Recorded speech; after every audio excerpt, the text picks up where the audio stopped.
and welcome to FPL Mate, your best mate for fantasy Premier League content for the 2023-24 season. My name is Dan, and today we're doing the Gameweek 9 episode of Buy, Sell, Keep, Avoid. Yes, the Buy, Sell, Keep, Avoid is back, which means the international break is almost over, and it's time to start thinking about FPL once more. So guys, if you do enjoy these videos, please do drop a like and do subscribe if you're new around here. Check if you're not subscribed already. We're on the road to 200,000 subscribers.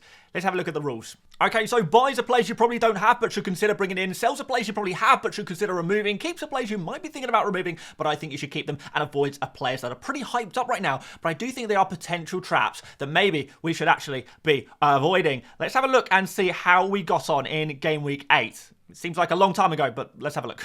All right, so 10 out of 16 in terms of the immediate returns, I guess, for Game Week 8 and our buy, sells and keeps and avoids there, really got done in by the fact that Arsenal kept a clean sheet, because I did say sell Saliba, I said avoid Ben White, just because I didn't think Arsenal would keep a clean sheet against Man City. And to be honest, if you go back and put me in the situation to make the predictions, I would say the same thing again and again and again, to be honest. It was kind of a surprise to me that Man City were not able to score against Arsenal. But hey, that is football, that is FPL, we got to roll with the punches. Also, we did get the news later on in the week, after I recorded the video, that maybe Saka was not going to be available after all for this game, which, yeah, pretty frustrating. I think he got injured literally about 30 minutes after I posted this video last week. So, yeah, crazy stuff. But hey, that is the world. In general, I think we made some pretty decent predictions. It certainly wasn't a bad week for those predictions. And hopefully, we could do some more good ones this week. Hopefully even better. Let's do better than 10 out of 16 this week, I think. Let's do 12 at least. Right, so let's start off with some buys. In the defensive positions, we have got Turner against Luton. Don't really know who to recommend as a goalkeeper transfer. I feel like most of us probably agree that the Turner and Areola combo is probably the one you want to go for right now. Wouldn't want to bring in Areola necessarily this week, because he plays against Aston Villa, and we know they can score some goals. But Turner's got Luton Town at home, so it's a really nice quick win there. And after that, you can think about benching Turner for some other game weeks and playing Areola perhaps, or playing whatever other goalkeeper you have currently. But Turner works really well as a nice cheap goalkeeper. Play him against Luton, then stick him on your bench. Maybe able to save a little bit of money doing that as well. So in general, like him. Good goalkeeper pick. And we've got Kieran Trippier. And honestly, guys, as time goes on, I like this pick more and more and more. At first, I was thinking, yeah, he's a good pick. Don't get me wrong. I think we all know that he's a good pick. But is he too expensive? Is he essential? Is he that important? I kind of get the impression that we probably agree that he's getting more and more important. We've got Crystal Palace at home next. That is a real opportunity for a clean sheet. And with Trippier, you know he's going to be creating like mad. So even if he doesn't get an assist, which, by the way, he's got 5 assists in his last 5 games, 3 clean sheets as well. That's 8 returns in 5 game weeks. That is insanely good value for money for a player who is just 6.9 million. Expensive for a defender, but pretty cheap in the grand scheme of things. But if he is creating a lot, even if he doesn't get an assist against Crystal Palace, who can be a little bit of a tricky defence, he's going to pick up bonus points. All Newcastle need to do is keep a clean sheet, and Trippier, 9 points immediately. Even if, they don't keep a clean sheet, 1 assist, and he's on bonus points as well. Because of his creativity, the bonus point system really, really favours him, and he just becomes this bonus point monster every single game he plays. So, absolutely loving Trippier, and I would make an effort to try and get him into your team if it is possible. Probably by selling the likes of Estupinian, Chilwell, these kind of injured players. I think that could work really, really well. Okay, so I have managed to avoid putting Salah in the buy section all season so far, but I'm finally ready. The concern previously was that maybe Salah was a little bit too expensive. Maybe you're not going to captain him that often. So maybe that doesn't really justify bringing him into your team 100%. Like, obviously, he's always been a good pick, but for some people, he was going to be a bit too expensive. Now, as time has gone on, we have maybe seen that Salah is competing now with Erling Haaland in terms of those points. We're getting those penalties. Liverpool now have phenomenal fixtures, a really great run of fixtures, including Luton Town in Game Week 11. We certainly are going to want to have Salah ahead of that fixture. But before that, we've got Everton at home, nice fixture. We've got Nottingham Forest at home, we've got Brentford at home as well. There's some really good fixtures in here. I do like them. I do like them a lot. Salah, his underlying numbers have also really, really increased, particularly his shooting and XG numbers. They've really improved over the last few game weeks, which is very nice to see indeed. So, we could see Salah become more and more essential as time goes on. Before, it was tough to get him in. He's an expensive player. But now, particularly if you're able to captain him in some of these game weeks, he becomes a really important player. So, yeah, I would be making an effort to buy Salah if possible. And we have got Ollie Watkins here as well. Obviously, a player that we all like right now. And I think we'll all probably agree, if you can have any forward in the Premier League right now, outside of Erling Haaland, it is probably going to be Ollie Watkins. And some people even say that they prefer Watkins to Haaland right now, which really does say how far he has come as an FPL asset over the last few game weeks. Now, we've got West Ham, we've got Luton, we've got Forest, we've got Fulham. Really nice fixtures for Aston Villa. Watkins is going to be a super crucial asset to have in your team. One thing I would say about Watkins, and I've said this before, I'll say it again, if you like your current forward, I don't think you have to buy Watkins necessarily. If you hate your forward, you really want to make a change in the forward position, Watkins is your guy. But don't feel like you have to force this move, because I do think there's other players that could provide some good value for money in that Aston Villa team, like Diaby and Cash. Onto some sells. I think Pickford has got to go if you've managed to keep him this far in the season. I know you've got some nice Bournemouth clean sheet points, of course, but yeah, the next fixtures are pretty rough. Liverpool, West Ham and Brighton, 3 really strong attacks in the Premier League this season. And yeah, I think it's just a good time to hop off Pickford in general, unless you can cover him with a player on your bench. If not, then maybe you can maybe wait until you wildcard, or just wildcard him out right now. That's going to be kind of up to you, depending on what your team is saying at the moment. But yeah, Pickford is a player I would feel pretty comfortable with removing at this point with this next 3 fixtures. It's nice to kind of remove a defender when the or defender or goalkeeper when the fixtures do turn pretty bad for them. And we've got Disasi here as well, who, to be fair, I'm being a little bit harsh. When I say Disasi, I really just mean all of the Chelsea defenders, because Chelsea defenders, they just need to get in the bin. Chelsea goalkeepers, you know me, you could maybe sell Sanchez as well. These players need to go in the bin. And it's not because Chelsea are a bad defence, because they're not really. They're actually a pretty decent defence. But, man alive, look at this fixture run. Arsenal, Spurs and Man City in the next 4. Really tough games. And these are arguably the 3 strongest attacks in the Premier League, and Chelsea have all of these fixtures all in a short period of time. Brentford have generated a decent amount of XG and scored some goals this season as well. I just don't really see where the clean sheets are going to be coming from those Chelsea defenders, and players like Disasi don't really offer enough attacking threat to make it worth keeping him. So sell those Chelsea defensive players, I reckon. Speaking of Chelsea players to sell, I would be looking to sell Sterling as well ahead of this tricky run. Arsenal and Man City's 2 super tough defences. Brentford a pretty tough defence there as well. And Spurs, even though they are a little bit on the weaker side in terms of the big teams' defences, they are still going to provide a bit of a barrier for players like Sterling. So yes, take the points from last game week, from game week 8, from Raheem Sterling, and run, guys. Honestly, we've seen this before. Sterling has obviously had some really big games against Luton and Burnley, but against the likes of Arsenal, Brentford, Spurs and Man City, I'm not sure we're going to quite get the same kind of impact. So yeah, just wanted to put that one out there. I'm not really a fan of keeping Sterling in your team. I think it's a really good opportunity to, you know, cash in those points. Like, you've just done, if you're a Sterling owner, you've just done amazingly. Cash in those points and move forward, progress your team, move forward, get ahead of the crowd, because you have a real opportunity to do that. Also, would be looking to sell Morris. Game week 7 called. They want their differential double game week player back. So yeah, it's just not really a good run of fixtures for him. Nottingham Forest away is a tough one. We've got Aston Villa, Liverpool and Man United there as well.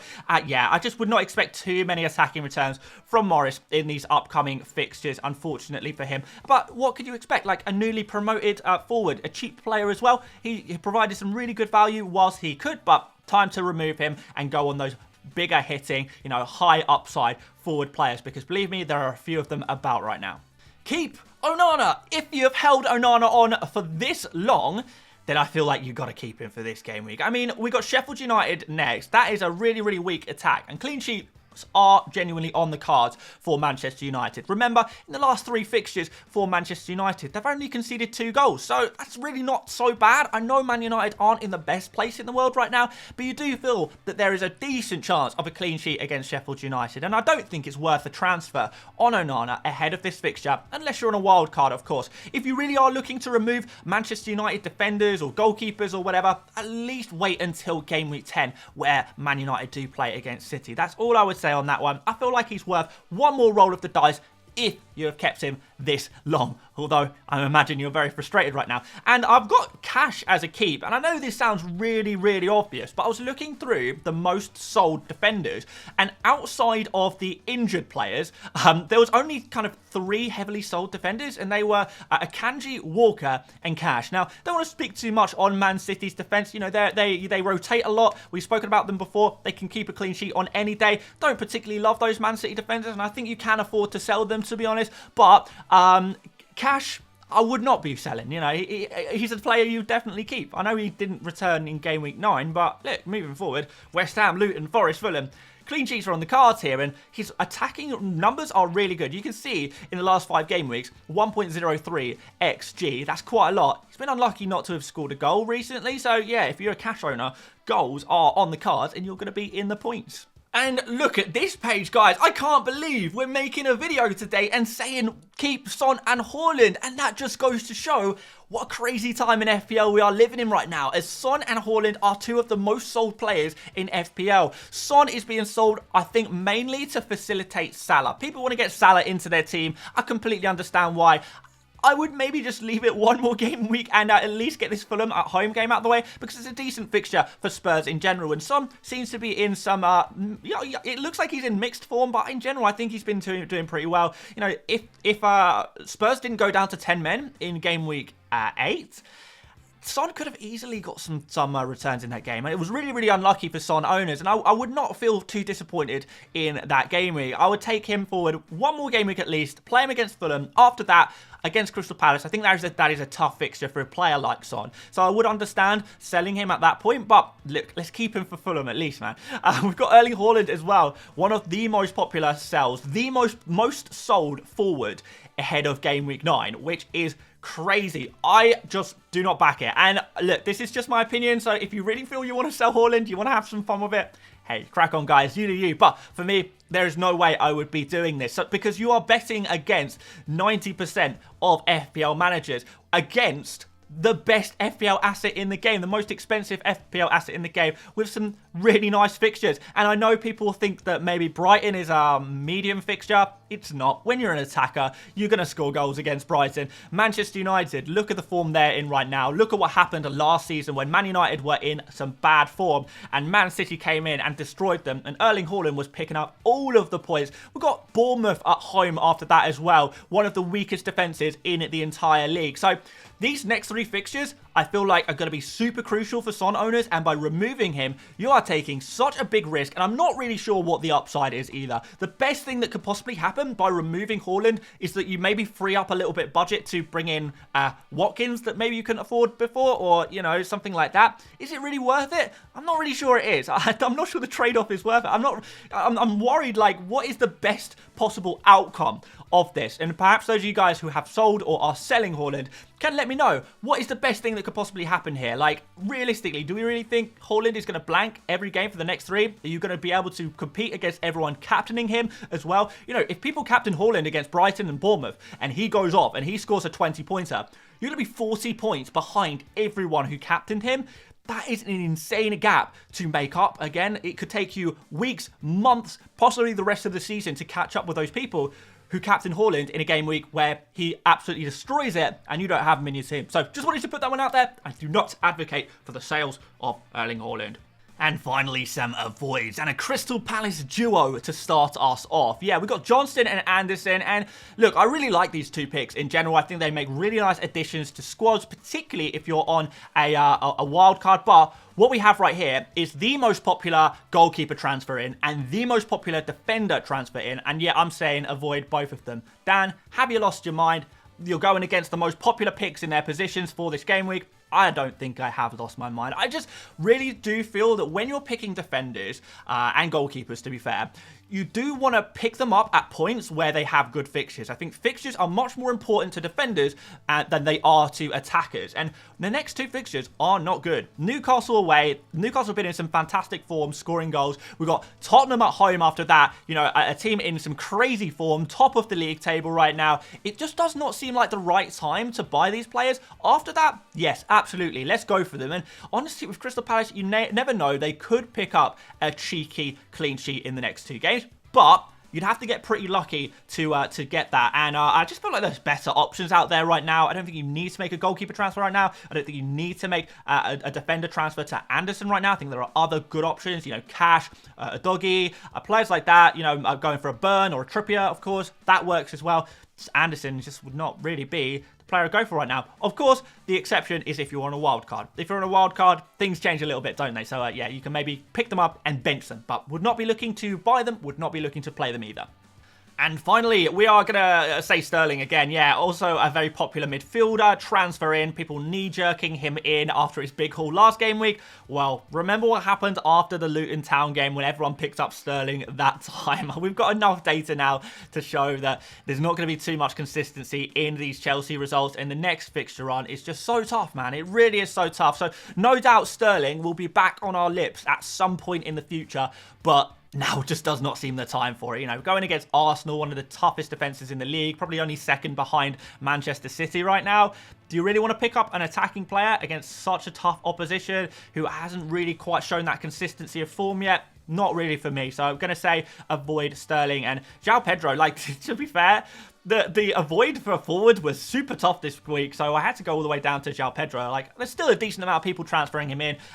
Man City away, it's just the worst possible time to pick up an attacker, and that is assuming João Pedro gets a decent amount of minutes, which has been a little bit flaky recently, to be fair. It gets rotated a little bit, doesn't he? So, yeah, I would not be picking him up, despite his very tempting price tag. Maybe, again, another player that we might be looking at later points in the season. You know, even next game week. You know, even the next game week 10, we might be talking about João Pedro again, but from the Man City game, it's just not the right time for me.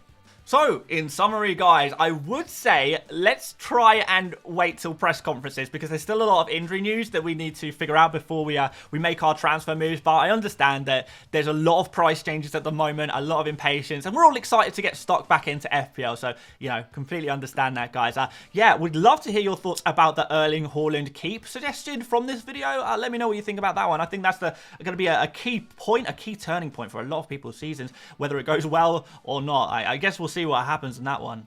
But guys, thank you so much for watching. If you did enjoy this one, do drop a like. Do subscribe if you're new around here as well. Double check to make sure you are subscribed. And yeah, I just wanted to say very quickly, guys, thank you so much. The support on the channel recently and the positive words and the kindness, it's just been insane. And yeah, I read all the comments. I read all my messages. I can't always reply to everything, but let me tell you, what you are writing is appreciated. You guys are legends, and yeah, love you guys. So yeah, cheers for watching. Once again, don't forget to check out Fantasy Football Hub in the description. Loads more Game Week 9 videos if you check here. And aside from that, thank you so much for watching once again, and I will see you later, mates.